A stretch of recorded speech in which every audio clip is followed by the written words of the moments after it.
Okay, we left off here before lunch and we were talking about the inflammatory response here with sepsis and septic shock.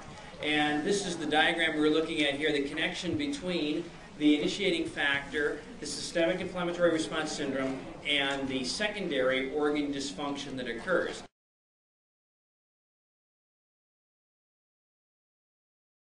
So again, what we've got here is the initiating factor, for example, sepsis, causing that overwhelming, out-of-control inflammatory response. And one way that I've heard this described, which makes a lot of sense to me, is as a malignant inflammatory response. Malignant inflammatory response. Think about what malignant means to you. When you hear the term malignant, don't you think about cancer? Yes. Okay, and what kind of cancer? The good kind? It's the bad kind, right? Because it spreads, it invades other organs, and it's deadly, right? Okay, so this is not going to be something that we want to have going on, a malignant inflammatory response. So this inflammatory response, normally inflammation is helpful. If you get a cut on your hand, inflammation is helpful. It helps to get rid of bacteria, it helps to heal up.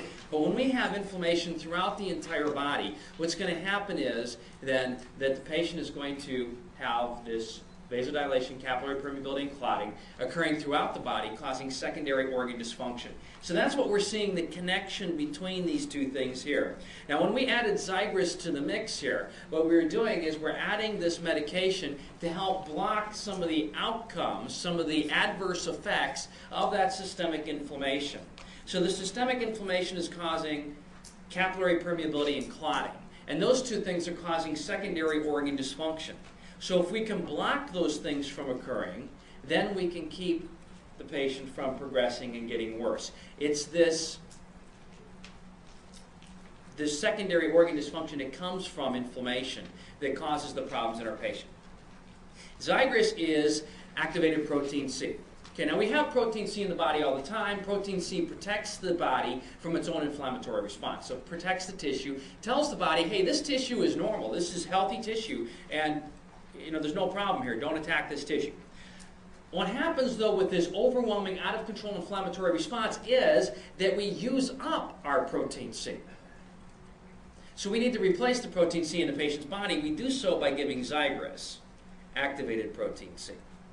So it'll help to prevent secondary organ dysfunction. And in many cases, you're going to find that this really turns your patient around. The sicker the patient is, the better Zigris works. Okay, which is a good thing because it's rather expensive, right? Okay, so it's not the kind of thing that you want to just run out and just give to everybody. Because if you look at the diagram here, you might say, well, let's just give Zigris to everybody. And we'll keep anybody from ever getting secondary organ dysfunction. Okay, but it's a rather expensive drug. So we don't want to do that. It's not really going to have any benefit. Probably going to have more side effects than it has benefit if we're doing it, if we're using it in that manner. The best way to use Zigris is let's wait until we have 2 organ system failures. Then the benefit outweighs the risk, and then it's worth the money that we're using to invest in having the patient on that drug.